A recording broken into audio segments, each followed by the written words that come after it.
In today's video, I'm going to teach you how to auto-create reports in Power BI. We're going to use Power BI's quick create experience to turn a simple table of data into a polished report in just a few clicks. This is perfect when you have a small data set, need a fast summary, or want a solid starting point you can refine later. Start by opening Power BI in your browser and navigating to the quick create experience. This is where Power BI makes it easy to bring in a basic table without complex modeling. You'll see options for getting data. We'll focus on pasting or manually entering it.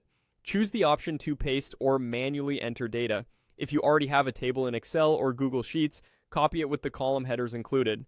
Headers are important because they become your field names in Power BI. If you don't have data ready, you can type it directly into the grid.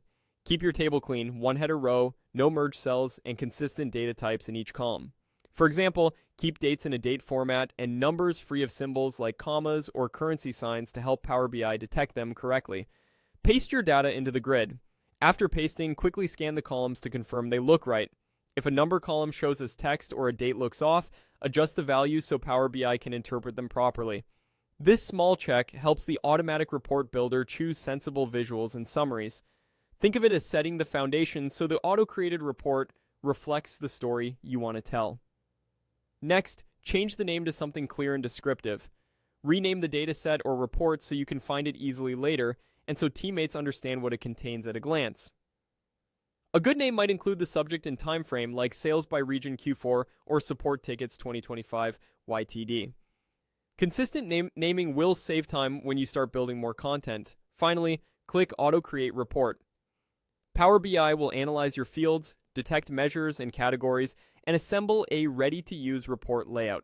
You'll typically see visuals like bar charts, cards, or line charts that highlight totals, trends, and breakdowns it infers from your data. The result is a coherent first draft that surfaces insights immediately. From here, you can explore the visuals, examine the field's pane, and consider which elements you might fine-tune later. And that's it. By preparing a clean table, giving it a clear name, and letting Power BI do the initial heavy lifting,